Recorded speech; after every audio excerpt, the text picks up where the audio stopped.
Good day, everyone.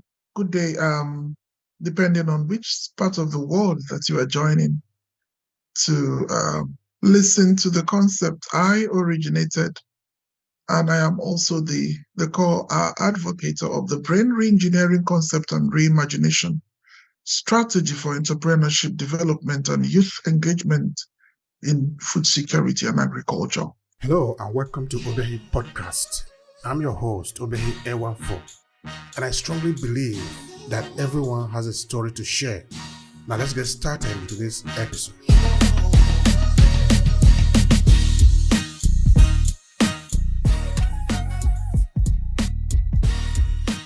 This is a brief profile of myself, Dr. Ikechi Agbugba.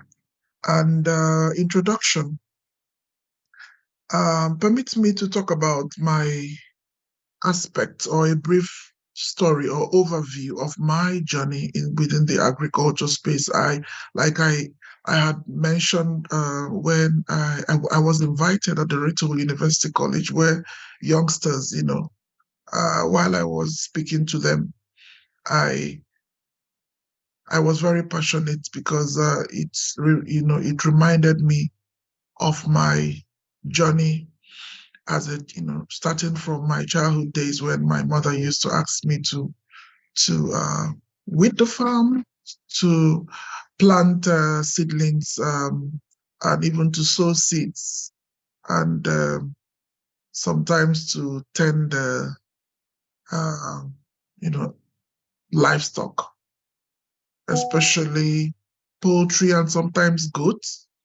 But the poultry one was more typical at that time. So because so we had like some micro poultry farm um, in those days, in those times. So over the years, I've come to realize that those you know engagements, or you can call it assignments, because my mother made it like an assignment for me. And sometimes she will also ask me to, that after I finish it, that I will have some rewards. So I wouldn't say no to that. And, so over time, that began to shape in my mindset, because I, as a young person, I began to see those plants and livestock as friends. And also we had a dog, a pet. So that also added to my interaction with nature. Now, coming back to the introduction of the brain re-engineering concept, which is an afterthought of my sojourn in the academia as an academic. And I have worked in different universities. And of course, I was also raised in a university environment. So my life had always been within the four walls of the academia education sector. And that has also helped to prepare me and give me a type of mindset, structuring me to always be um, ready, top ready with my agenda in driving influence in this space. Like I used to say also before, that the young people they are not really interested in agriculture because of the deep cultural issues which is associated with um, the profession or the career or the job. Yeah, they feel that it's for that, they relegate farmers a lot. They feel that farmers are not, it's not an ideal profession. They feel that agriculture is something that is for some certain people. And yes, before we used to have our home gardens, like, we had it at the university environment where I grew up. So my parents were university staff, but they were not farmers. But for me, I was gravitating towards farming. So, and those days, it was looking as if sounding as if it's queer or weird. But I never knew that a future was ahead of me in that respect also. And I, when I, during that time, I remember that I was also interacting with the soil. I saw the soil as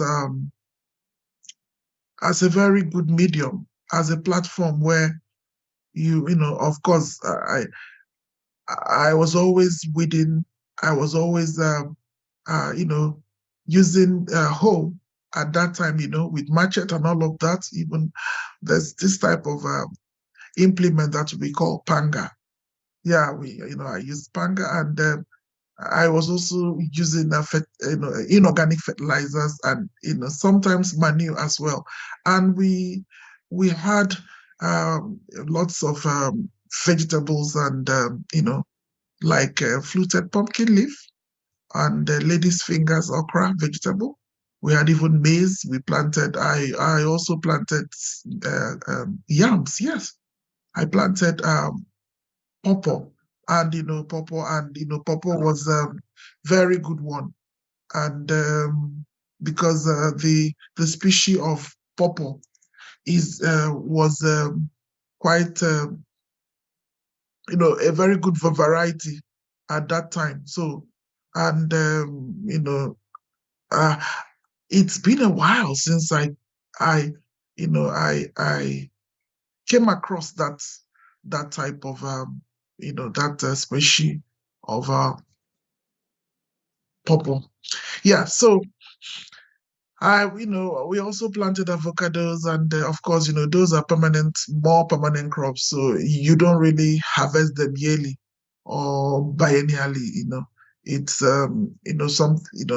it's a certain type of crop, which of course it's categorized as um, permanent crops. So for avocados, so and we had some other crops as well. Yeah. But anyway, I've mentioned the green leafy vegetables. So we had bitter leaf, we had water leaf, and all of that.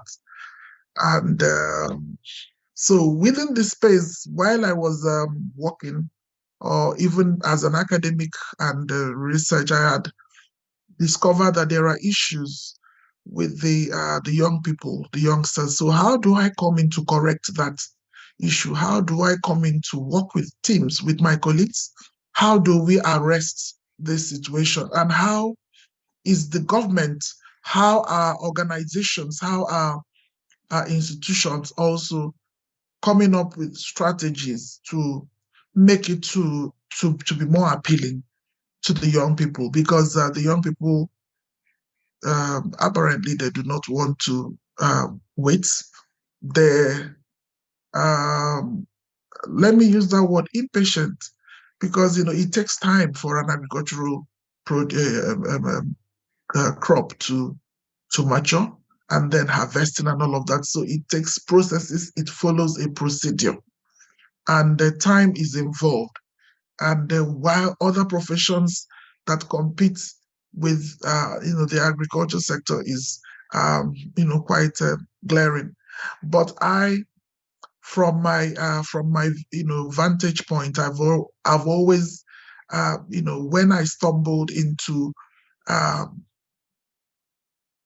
well, not not really a teaching. I never had a teaching to make me to come up with this concept, or to begin to think about how to rebrand agriculture for the young people. I How it came about through a very deep thinking while I was being interviewed by um,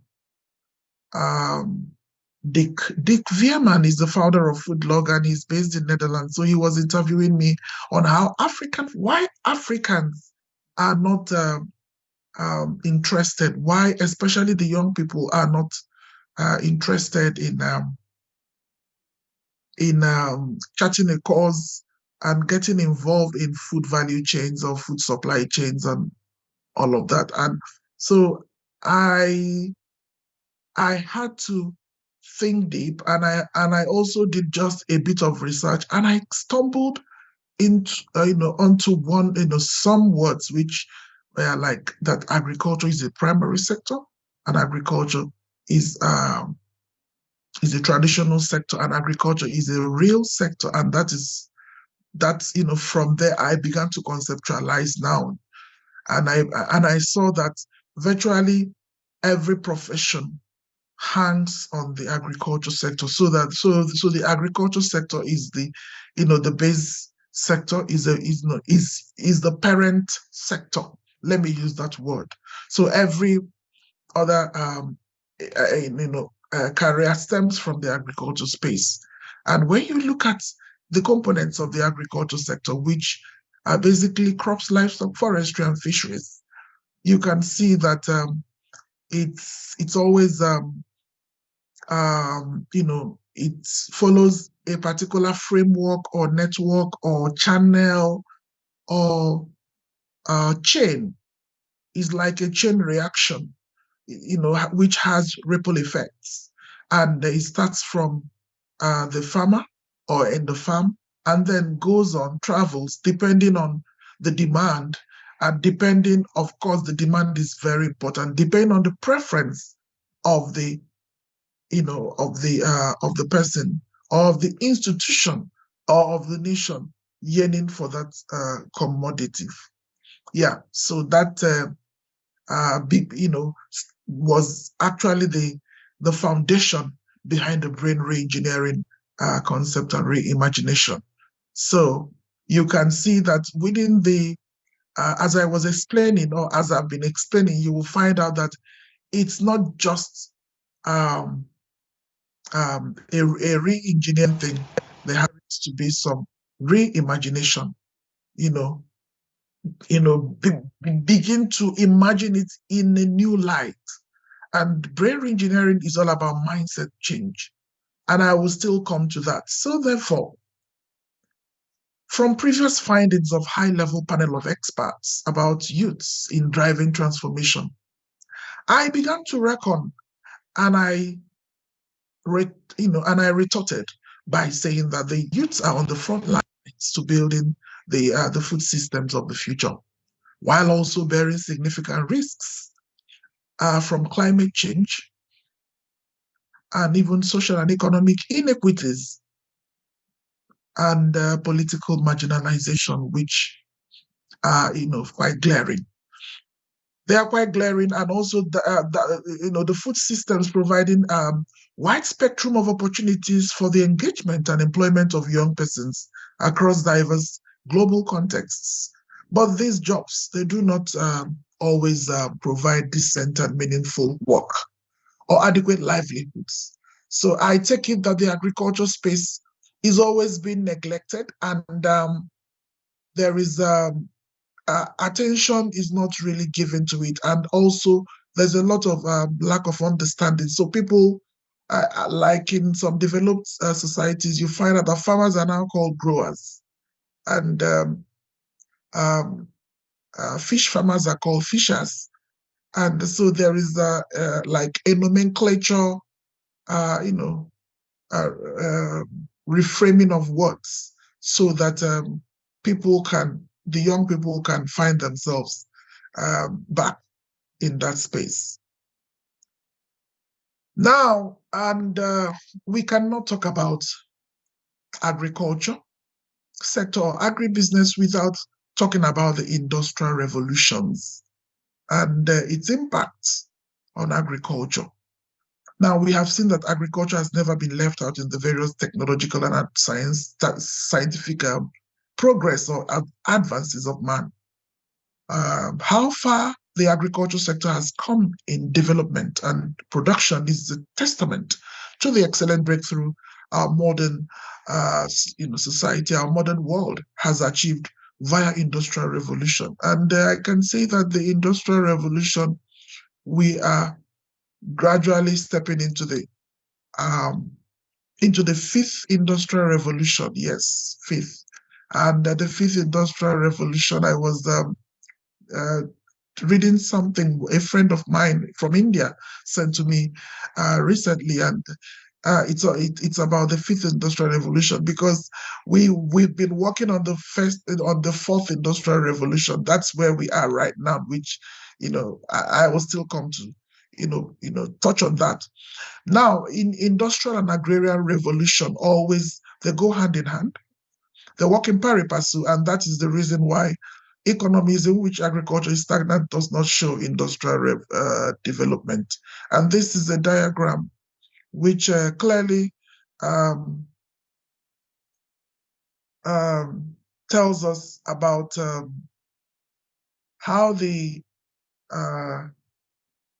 the industrial revolutions are specified. I don't know if my slide is moving. I'm trying to make sure that my slide is also moving from here. Now, we can see that the first, second, and the third, and the fourth industrial revolutions are, is summarized or subsumed in this particular slide.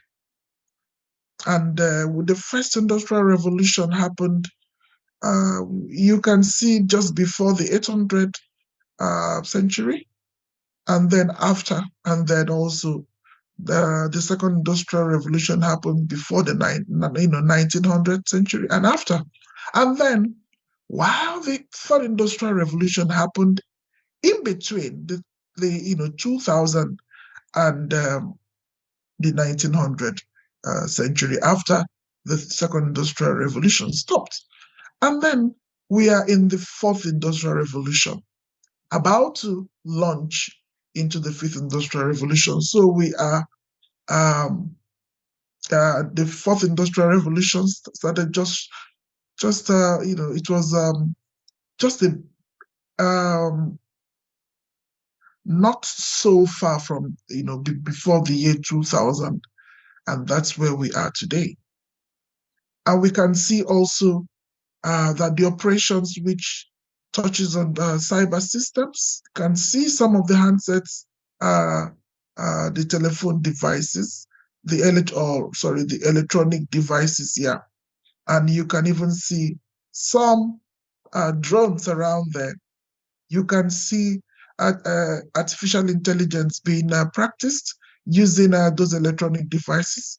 You can even see internet being also being used. So those are aspects of the fourth industrial revolution in Internet of Things. And now also the historical facts and the fourth industrial revolution. Technology helps farmers and ranchers to do more with less. And of course, with less input, with less energy. But that also means that history must be looked at. And history has always been in favor of earth-moving transformations. And one of such transformations in the globe came in the guise of industrial revolution. And we have also seen that it left lasting footprints in the socio-economic and developmental strides of the modern world. An industrial revolution can be described as the period of time during which work began to be done more by machines in factories than by hand. So this is just about industrial revolution, and of course the fourth one.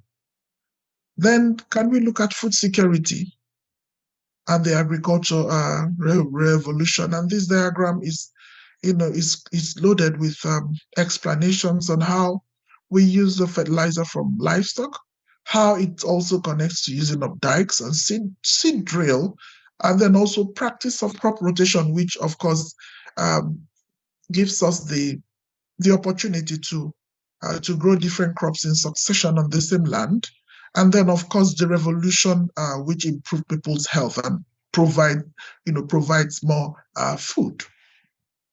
Yeah. And then we can also see food security, which is, yes, food security. Yeah, we can see food security food, yeah, food security and food insecurity. These are, the opposite sides, and how, it it's it like a food systems is connecting on it, or interacting with education of the youth, and providing mentoring, and of course promoting of that practice. And so this food insecurity began to, at that stage of food security, there was an emergency of food assistance, soup kitchens, child nutrition as well. And then also education of people also happened. And you can see how it progressed, and how it kept progressing to gardening farmers markets and food production farms. And then youth education, as I mentioned, and then mentor and promoter, and then food security. So why is it that I am very much interested in the young people? Why is it that, of course, from the high-level panel of experts findings, which I earlier on pointed out, that that is one of the major reasons that in driving transformation in an economy or society, the young people can actually drive transformation very fast, quickly, if they are involved in the activities within the food value chain or food supply chain. I'm still coming to that now. For us to progress, we need to understand about what a food system is all about, because food comes from the agriculture sector or from the agriculture space, because of course we know that food is one of the major life priority needs. If you don't eat, you will not be able to survive. You may stay away from food for some days, but when the chips are down, you will begin to crave or yearn for food. And that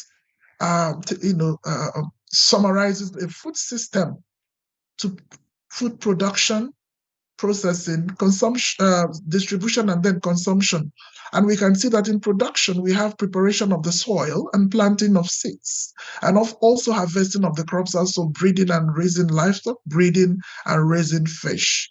So these are just the aspects of the agriculture sector and the production activities. And then processing, because we need, as the customers or consumers' preferences differ, are the consumers are many, and population is increasing, so the preferences will also increase. So we need to process these crops, livestock, forestry, and fisheries, and then get the right, get it in the right form where where it's needed. And of course, storing, harvests, and butchering meat and poultry is part of that. And then catching fish, milling grain, and cleaning fruits and vegetables. And then also in the distribution, which tells us about how to have a good framework, or a good model, or good logistics on how to sell food and local, at local markets, or shipping to regional or international locations. That's it. Of course, you can see it has implication for trade. And even now we are in the free trade area agreements of the African Union, which is quite a good development. And of course, that is also working hand in hand with the World Trade Organization. And of course, the distribution also of food, which of course we have to factor in the intermediaries or the broker, or those middlemen who are involved in brokering activities, and then going back to the finally to the consumers. And we know that consumers, they purchase food, they store food at home, and also they cook and they eat and they compost food. And we, in this phase of food waste and food losses, which is, getting higher and higher by day. Now, also, you can see another diagram which clearly um, explains the previous diagram, but breaks it down to food supply chain and food environments. And of course, this is also a diagram which explains how agricultural technology pioneers ecosystem. So, and this is all about giving a good foundation to the concept which I developed and which is also part of the concept which I developed.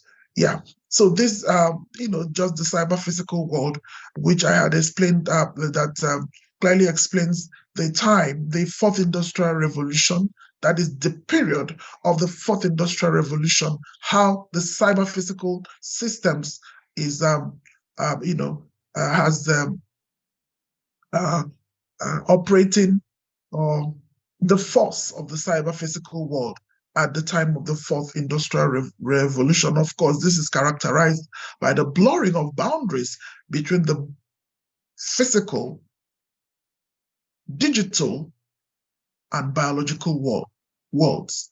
So you can see fusion of three things. We must take this into consideration that the young people are now beginning to yearn for a more scientific and technologically driven agriculture. That's what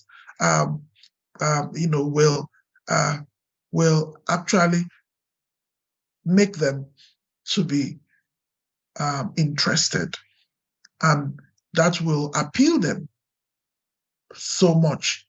Yeah, because they need to see it digitized. They need to see it handy. And then, of course, this, where we get artificial intelligence, Internet of Things, big data, bionics, robotics, nanotechnology, 3D printing, body sensors, nanobots, genomics, blockchain, virtual reality, augmented reality, and cloud computing. And all these are part of that. And so a fusion of the advancing agricultural innovation systems, which explains about people, their knowledge, technology, infrastructure, and cultures they have created or learned, who they work with, what new ideas they are experimenting with. And then this is just a summary of the Internet of Things. We can see computer imaging and precision farming. And this is very paramount in what I am talking about. And then remote sensing, agricultural drones, smart greenhouse, and then climate conditions, and then livestock monitoring. Okay. Yeah. Now, let me to talk about promoting sustainable agriculture, either for the African Union or for the European Union, depending on the region. Because I was something was posted recently, and somebody in Finland said, something on brain re-engineering concept was posted, and about my journey in the agriculture space and all of that. So the young man not a young man again, quite elderly, not very spent, but he began to say that he saw my experience. He read it, and he said, "Wow, this is quite similar to my experience in Europe." And it's true that the young people are not interested in agriculture. So now we have the challenge of promoting sustainable agriculture. Whether it will work in our, in these regions, whether the African region or the European region or America or the Australia or, within the Asian all over the world, whether it's working. Of course, we must also reckon that in the developed countries or developed regions, they are more advanced than the developing countries. Talk about food, how food insecurity has become a major challenge to a lot of communities. And so many people um, feel that food security or food insecurity is just to eat food or not to eat food, but it's not really the meaning of food security. To eat enough food, to eat good nutritious food, to eat the required food for that individual, the nutritional required, the health needs of that child from nutrition or through nutrition can sound um, like a correct approach to food security, because food security cannot be conceptualized except the four pillars, or even more pillars are now, being developed or have been developed aside food availability, food accessibility, food utilization, and food stability. So now, the Farm to Fork strategy, which is a 10-year plan published by the European Commission in promoting sustainable agriculture in the European Union, sets out a number of goals, which of course will be achieved by the year 2030. So that's their projection. And from this diagram, you can see that 25% of the total farmland should be used in organic farming, 50% reduction in the use of chemical pesticide, 50% for reduction soil nutrient losses, 40% reduction in fertilizer usage, and then 50% reduction in the sale of antimicrobials, which are, of course, antibiotics for farmed animals and in aquaculture. Now, agriculture in Europe, the Common Agricultural Policy, which was, is regulated, in the EU. And since 1984, there have been several reforms to the CAP to make it more efficient, cheaper, and sustainable. Now, the Common Agricultural Policy has gone from 73% of the EU budget in 1985 to 33% in 2017. So there's really much of a challenge, which we are seeing. Now, this is the African Union, and their approach to what we are talking about. Then we can see the CAADP, which is broken down to the four pillars also. The first pillar is sustainable land and water management. And then rural infrastructure. You can see how these things are interconnected, how these things are, become, very interesting in ensuring that there is sustainability in the agriculture space, especially at this time when the young people have been identified as major players. And if nothing is done to ensure that we rebrand agriculture in the right way, and even at this time when we have even the social media, it will be very challenging. So the Comprehensive Africa Agriculture Development Program is actually the pillars that we have here.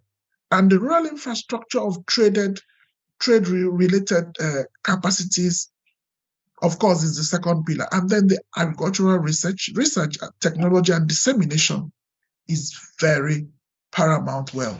And then lastly, food supply.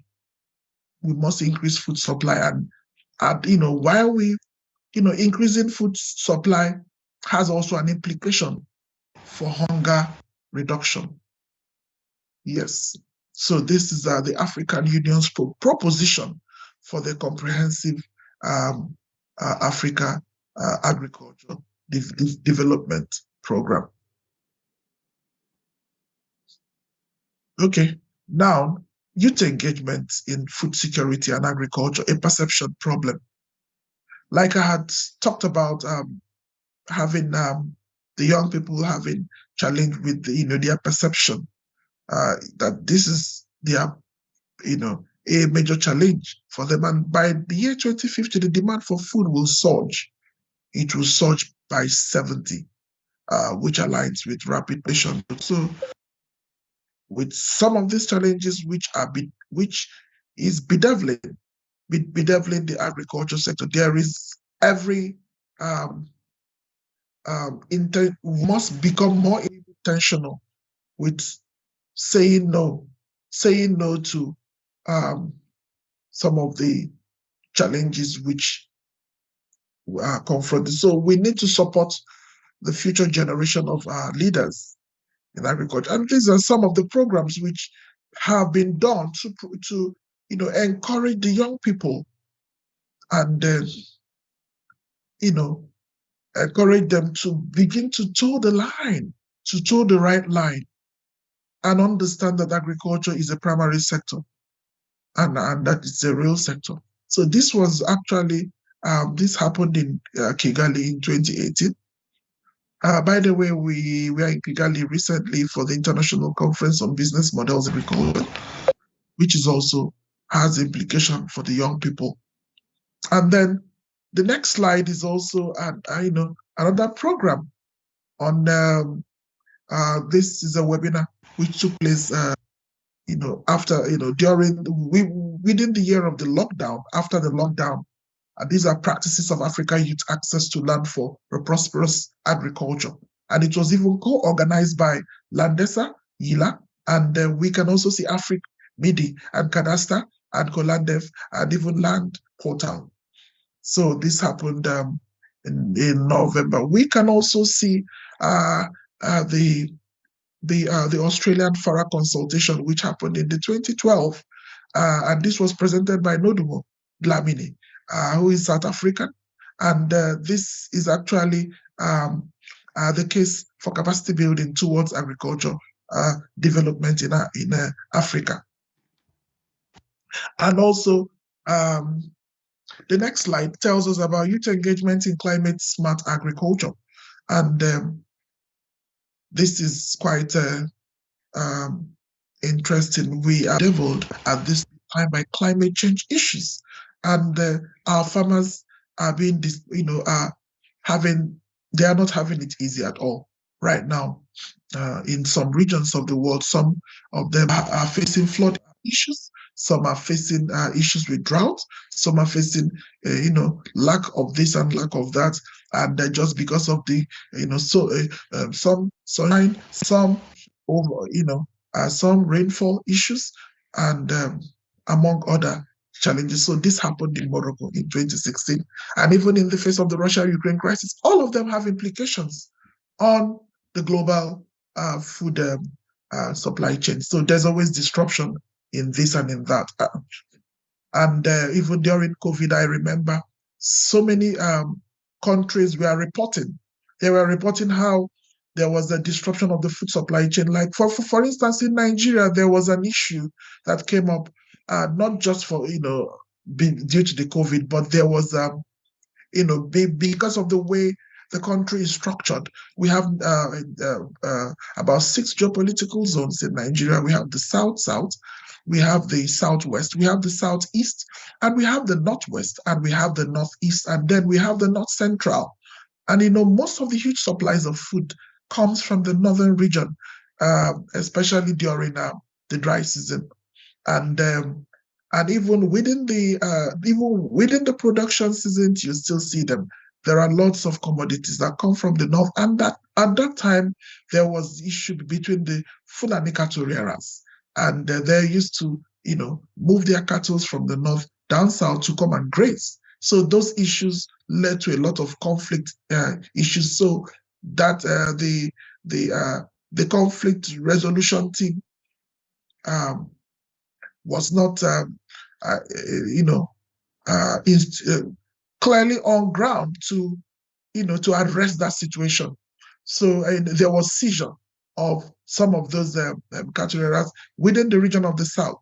And what happened was that there was closure of uh, the at the gates where the supplies used to come, and it was very bad. It was very bad because those in the south who depended on the northern region and who, there was huge supplies, and you can imagine at that time what happened. The food down south became increasingly high. The food price became increasingly high, and lots of issues were stemming up. High crime rate, high, um, you know, nutrition is controls a lot of things. So good life can be a function of good nutrition most times. As a matter of fact, you know that food security, food chain security is also a measure of economic growth and development. So it's also a proxy or indicator of that. So the next slide, the next slide tells us that major technologies that are most commonly being utilized by farms are harvest automation, autonomous tractors, seeding and weeding, and drones. And then also farm automation technology, which addresses major issues like a rising global population, farm labor shortages, and changing consumer preferences. These are all issues that are confronted. Then food chain security, like I said, let's look at the United Nations projection and the youths. Because of course we know that the United Nations, they are, the 17 Sustainable Development Goals agenda for, touches on a lot of, the first two touches on agriculture and zero hunger, no poverty, and all of that. And we can see that as per the projections from the United Nations, by 2050, the global populations will increase by approximately 2.5 billion persons, with majority of this increase occurring in the developing world. Much of this growth will be among youth, who are expected to make up half of the 2050 population. These shifts in demography will definitely push youths into extremely vulnerable condition to food insecurity. Now the vulnerability is further exacerbated by problems of rising food prices and crop losses from climate change related weather patterns as well. And then at the same time, youths hold a vital role in addressing the challenge of food insecurity. This places the youths at the center. I choose to use the word at the epicenter of food security and nutrition. Now, youths are a major force. Do you think that youths are a major force? Yes, the youths are major forces, and I have also, found myself in that category. And then some persons may say, can you tell us the meaning of or can you give us a range of the age of youths? As far as I'm concerned, youths are persons whose ages fall between 18 and upwards, maybe 40, some say 50, depending on the schools of thought. I know persons who still regard them, persons that are 60 and they still regard themselves as youths. So we reckon that the youths are on the front lines to building the food systems of the future. Youth's ability to attain food security through production on land is reduced by the lack of availability of agricultural land. agricultural technologies and modern farming techniques and youth-friendly and unattractive policies. Now, similarly, the not migrating youths are chained by lack of education, training, and market access, which are necessary to generate enough income to maintain household food security, while the youths who migrate to urban areas are unable to earn enough income to achieve food security. Now, we can see that there's a perception problem, which we had looked at before. Majority of the youths, they do not currently see agriculture. They do not currently see agriculture as a viable career path, given the low productivity rates.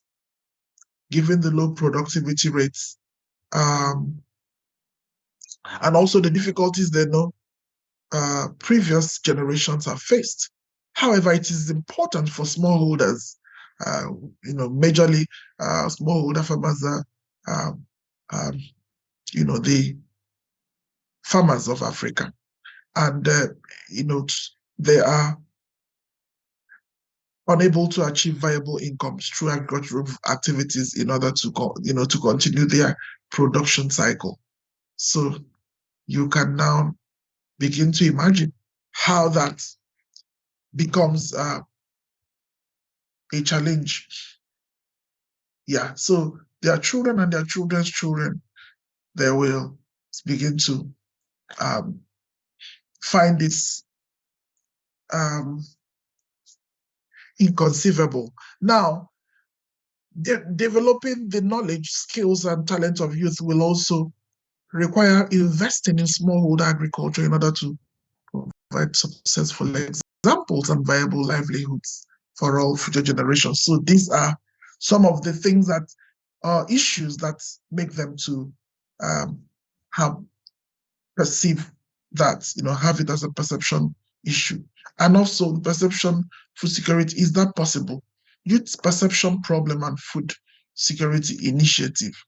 Now, is it possible to change their perception problem? However, in order to effectively address the problem of food security, or a shift is needed. A paradigm shift must occur from viewing challenges for youth as a hindrance to viewing, as an asset for development for both the agricultural and economic growth of a country. So youth should be viewed as an integral part of the solution to food security. Unfortunately, there is limited research that looks at food security through the youth's perspective. Yeah. So, but I have some research findings which have also underscored that youths are fascinated by automation, and of course they yearn to see a more scientific and technologically driven agriculture, and that is specifically and also specifically factors in the use of robots, drones, and autonomous tractors to make farming more efficient. Yeah. And then precision agriculture, which I had pointed out while we were looking at the food systems. And then precision agriculture is not left out in the brain re-engineering concept, which I am about to state now, and reimagination, which involves applying irrigation, fertilizers, and pesticides at variable rates depending on crop needs, rather than uniformly applying these at set times, quantities, and also frequencies. So what fascinates the young people about agriculture and about food security? Now, on an unveiling, may I unveil at this point the brain re-engineering concept and reimagination. And I saw that that the role of youths and youngsters of Africa, not just of Africa, I had said this earlier, that it's not just in Africa, it's also here in Europe and even here in the UK. And young people are no longer, they are still interested in agriculture, but the rates with which the ratio of uh, those who come into agriculture and those who go into other areas is quite slim. I visited a university. They don't have agriculture in that university, and but when I began to ask questions, I noticed that many of those students, postgraduate students of that university in England, are carrying out researches in the agriculture space. Why? Ask me, because food is very important. Because all those food industries, those industries that work on food, they will still employ them. So there is need to redefine, there is need to reimagine, there is need to re-engineer and position agriculture where it belongs, because agriculture does not stop in the culture. It travels to business. So there must be business models involved. Anyway, let me not go too fast. Let me take it gradually now as I unveil the concept of brain re-engineering. Now, their perception of young people about agriculture is outdated, and it is wrong. And we in the society, we in the academia, in the research, and in the government, and in the diaspora, depending on who you are now listening to me, that we need to announce to not just the young people, to everyone, that agriculture is not where we met it. It has progressed. It has evolved now. So the importance of the young people in tackling this issue cannot be overemphasized. Now, the concept of brain re-engineering and reimagination forbears on changing the wrong perception problem youths have about food security and agriculture, thereby underscoring that it is a prospective strategy for enhancing youth engagement in agriculture, to building their innovativeness and entrepreneurship capacity. And then, brain re-engineering concept and reimagination strategy for entrepreneurship development and youth engagement in agriculture in a sunken economy, an economy which is gradually sinking. And then we need to also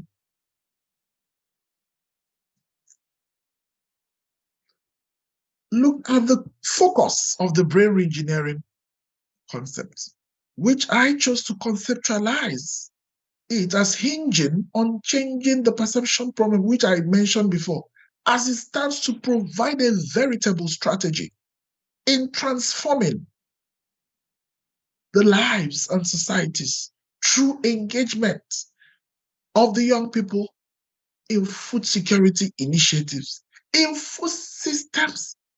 In food systems, how many young people understand what food system is all about? How many young people understand that the industries depend on the agriculture sector? How many people understand that every aspect of, is it the pharmaceutical industry? Is it the building, construction? Come to think of it, if the agriculture space is given its, we must not forget that many countries have comparative advantage over other countries in one commodity that they produce. Look at, in the face of Russia-Ukraine crisis, just wheat that Russia and Ukraine produces made the whole world to stand still. I'm telling you. Now, we were even having discussions and encouraging the confectionery industries, the bakeries, to begin to tilt towards using of cassava. And then, of course, they would do a lot of biofortification, fortify some of those crops and, some of those, products from agriculture. And then, of course, the flour from cassava, the flour from different products, and then fortify them with those nutrients that will make the product, the bread or the biscuits, or factories that depend uh, on that to produce. And then what happens? So that they will be able to also earn and make their living. So in an age where environmental concerns and climate change issues are at an all-time high, sustainable farming is a hotbed subject. Our population is growing and increasing. Shortages of land and water pose a noteworthy threat to the longevity of humans as we know it. And while many politicians are still, playing lip service and all of that, agriculture technology startups are busy taking actions. So we must understand this. So let's look at the pillars of the brain re-engineering, because I chose to structure, the brain re-engineering concept in pillars. As we have pillars of food security, I sat back and I began to think. I began to think deep, and I said, is it not high time that we come up with ways? We need to explain why why agriculture has not advanced. Now, the pillars of brain re-engineering concept and reimagination hinges on awareness creation or education of youngsters. So there is, there is room for education now. So it's an educational strategy as well. So we need to imbibe this in the curriculum of our schools, in the curriculum of our institutions. I had mentioned this in one of the universities that I teach about rebranding, fine-tuning the curriculum and injecting our curriculums with agricultural technology options and no longer carry notes to classes. We need to, come up with a very formidable strategy, a formidable plan for the young people. Otherwise, we will lose them. Otherwise, they will not be able to function very well.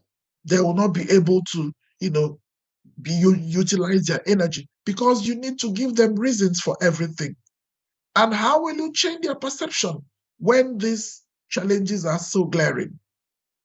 Now, this is a paradigm shift that will entail them in building up ideas and knowledge levels of youths in order for them to volunteer their willingness to change the negative and wrong ideologies, and also mindset creativity to appropriate a correct or right perspective to the subject of discussion. Now, so it's now the pillars of brain engineering concept will also, entail volunteering some advice to engaging in agriculture and agro-related ventures entrepreneurially, to employ technology solutions to drive a sustainable change. So you can see entrepreneurship comes in.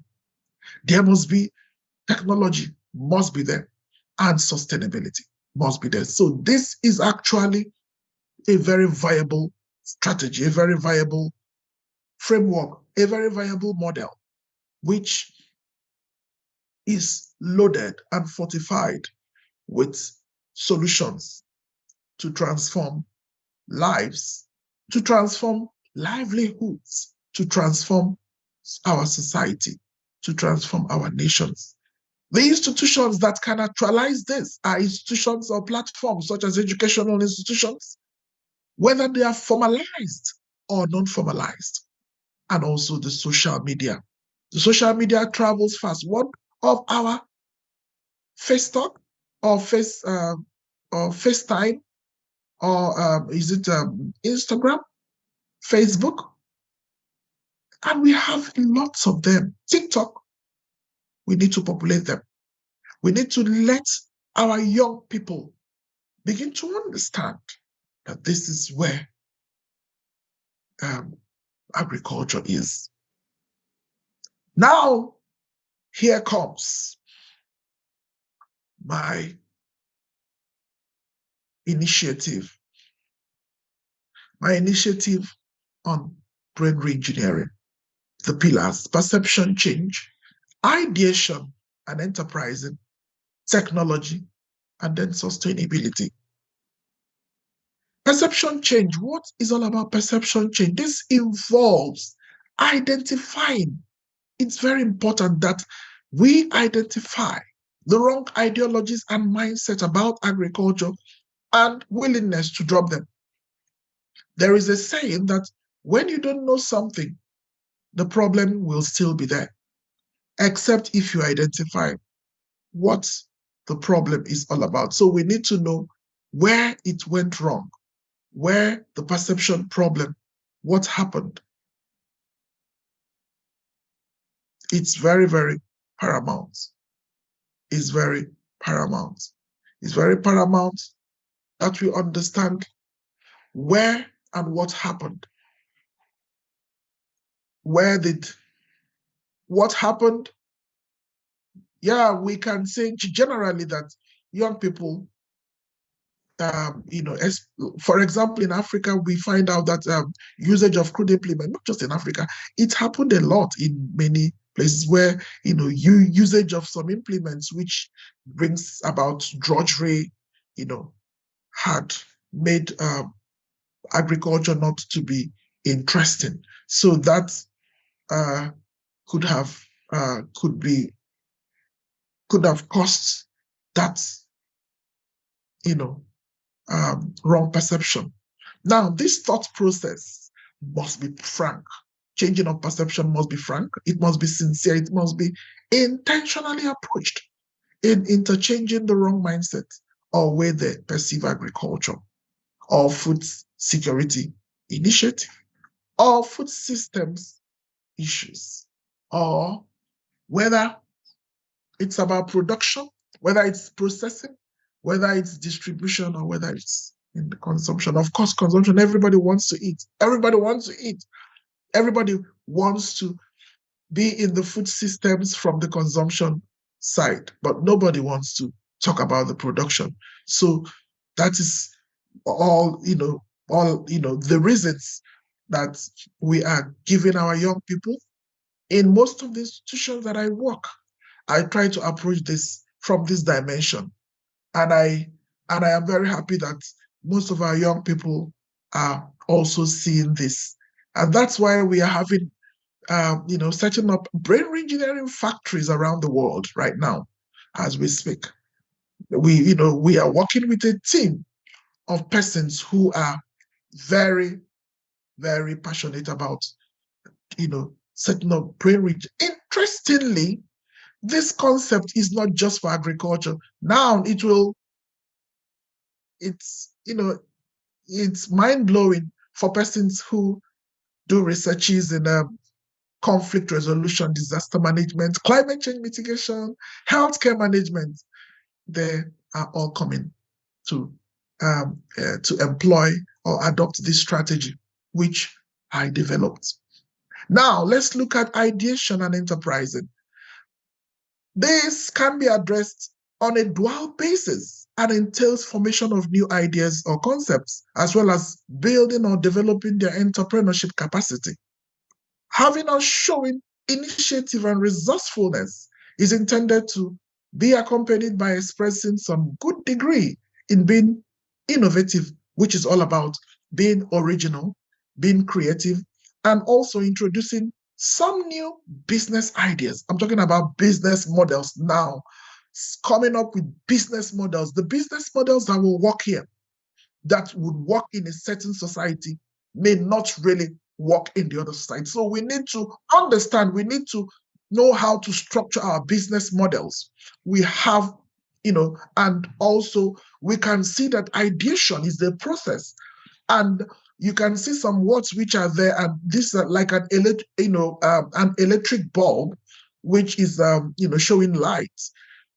This is very important. This is a major pillar of the brain re-engineering concept. Now, resourcefulness is there. Ambitious, energetic, bold, and dynamic is very important, because we are talking about entrepreneurship, because we need to be dynamic.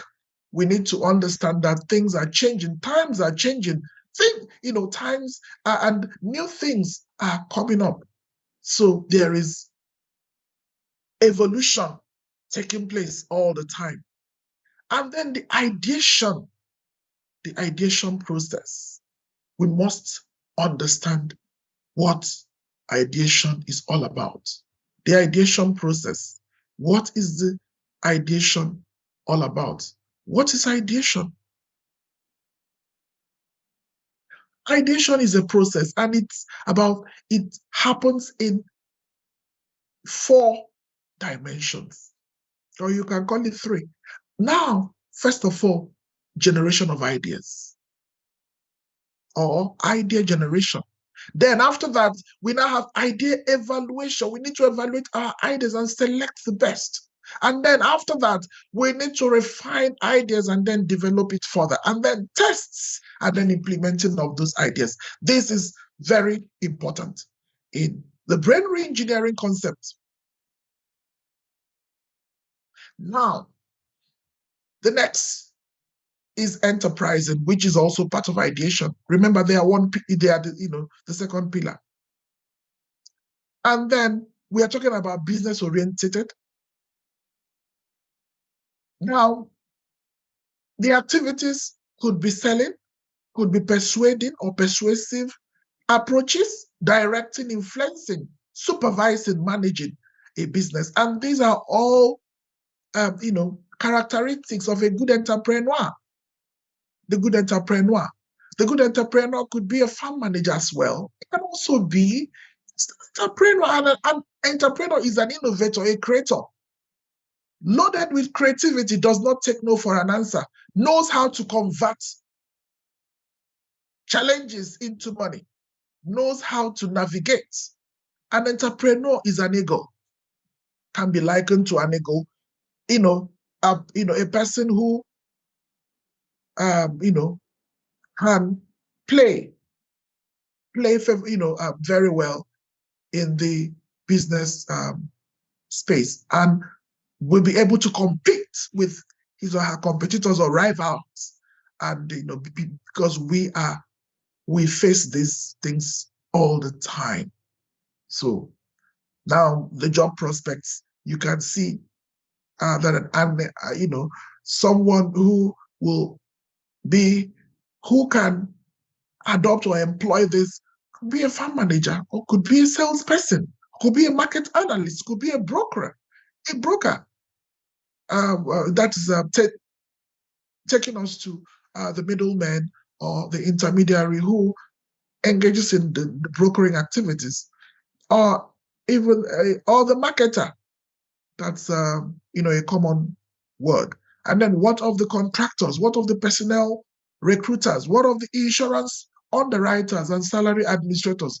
What of the commission men? I didn't record that here, but you can see that there is a whole lot of steps to take. Now, this is very important. Where we are now, where we are, the next pillar. The third pillar is technology, and technology is very significant to this approach because we are in the advent of technology, and technology has changed the face of every initiative, of every issue in the society. Technology is a game changer. Technology has changed a lot of things in the agriculture space. Technology has come in to rebrand agriculture. Technology is a driver of sustainability. Technology is a driver of creation of more food and agricultural value chains. And this, since technology is the game changer, it must be followed or even working in pari passu with ideation and enterprising. It involves application of the knowledge of science to practical aims of human life, or, as it is sometimes phrased, to the change and manipulation of the human environment. And like I had mentioned about technology solutions in some of the sessions that I have, been part of, that technology does not leave us where we are.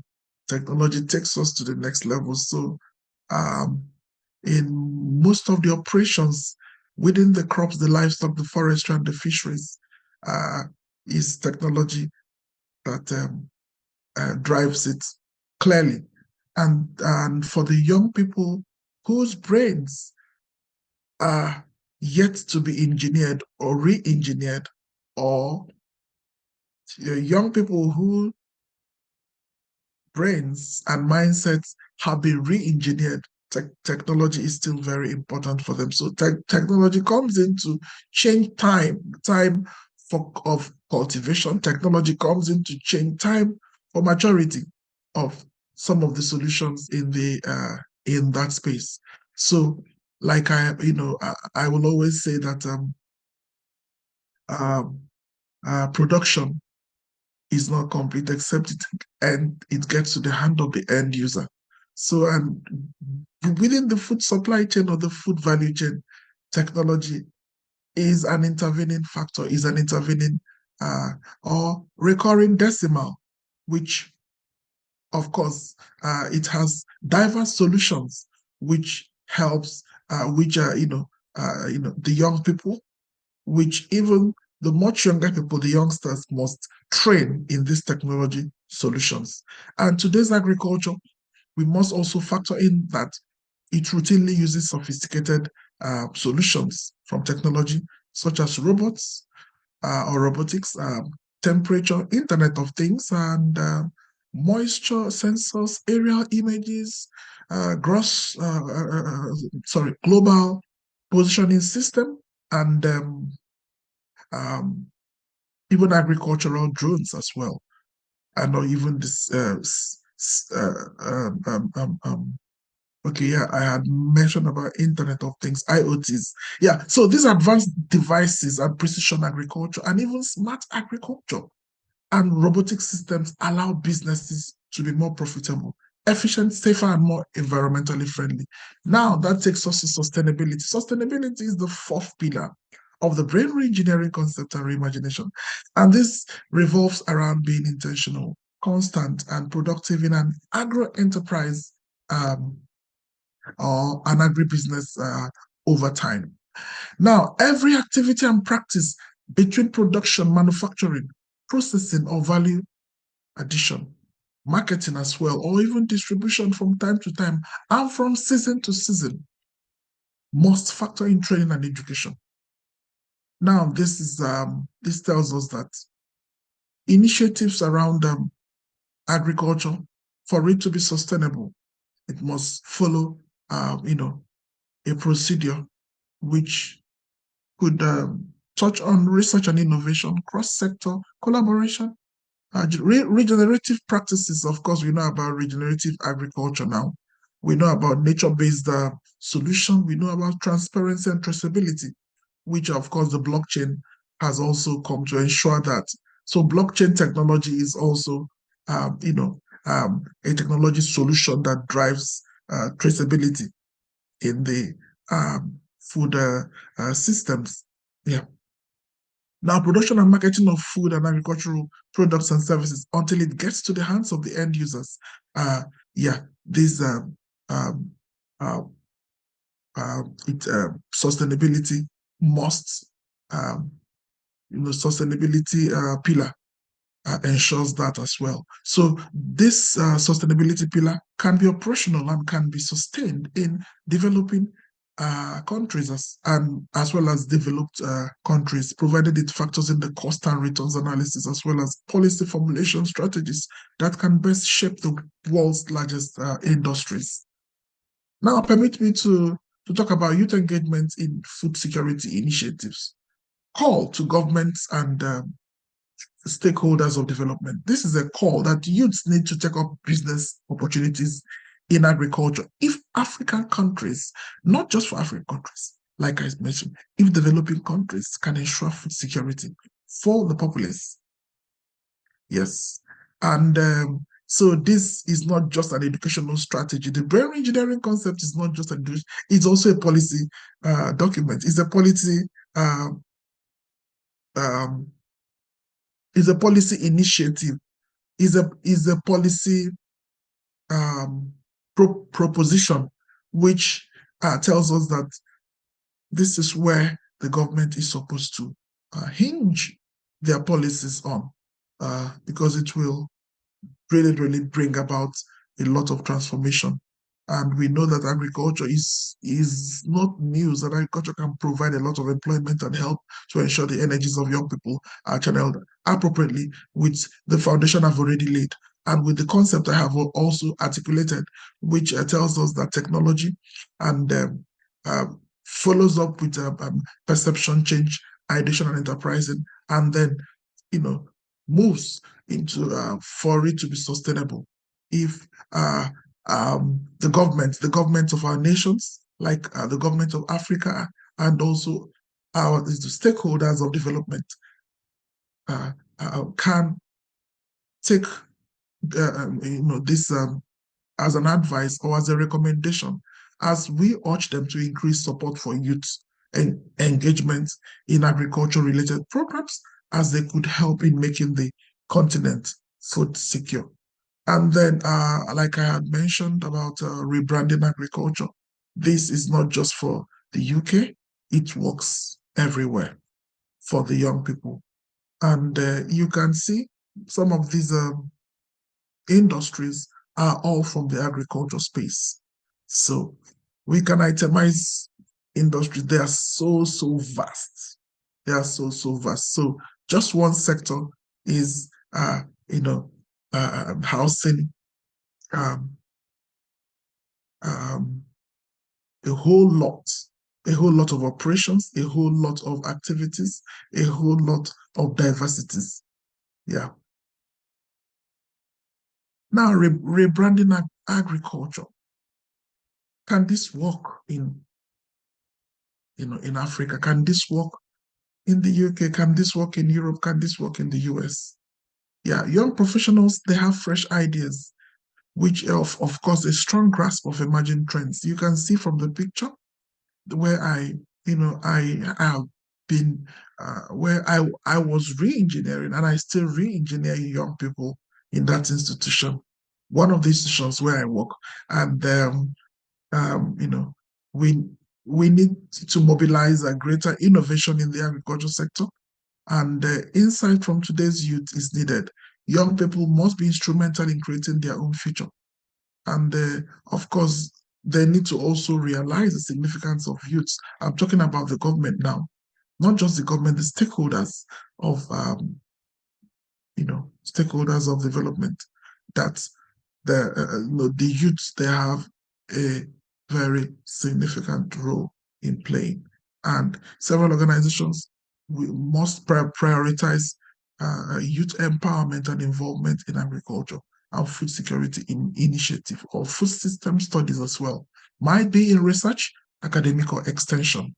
Now, reengineering, brain re-engineering concepts, looking at youth-focused action-based solution. This is a call to gain multidisciplinary skills by becoming involved in setting up an enterprise, that is learning and doing. And then it will increase as well as ensure the likelihoods of entrepreneurial success in other areas. Then there is need to find out how the youths can gain leverage over game-changing technological solutions, not available to past generations, of course, as well as gaining also the entrepreneurial skills to drive a sustainable change in the industry. As soon as they set up an enterprise, they find out the interested players who will adopt and also improve sustainable practices that can mitigate the effect of climate change, in ways that that drives value proposition and profits and profitable business ventures. Youths will stand a better chance when they gain market advantage in both developed and developing societies, and will become successful operators and managers in the many professional areas that the agribusiness sector encompasses. Brain re-engineering concepts are the young professionals for agricultural development, looking at young professionals who are driving change and also playing the role in ensuring that there is a development of the sector. Now, to mention the Young Professionals for Agricultural Development has always been fostering young professionals through mentoring and inclusion of youth views in policy making. Some initiatives carried forward by this body in Nepal, for instance, which is a country branch of the YPARD, such as online and on-site mentoring. They connect academics with farmers, which is very good, and also information stall at food fair to advocate on importance of nutrition. Also, it is pertinent to advocate on student research symposiums or consortiums to encourage them on agriculture and nutrition, which are worth explaining about the role of youth towards food security and nutrition. As I conclude, you can see this is an example of an agriculture farm, of a home garden, for instance, of a nice and will I call it enticing farm for the young people. Yeah. And then conclusion. In conclusion, youth engagement in food security initiatives is essential. It's very essential and also very critical for growth, and also for growth in strengthening local food systems. Yes, local food systems, and also in feeding communities and providing gainful employment opportunities for the world's booming youth population. The role of youths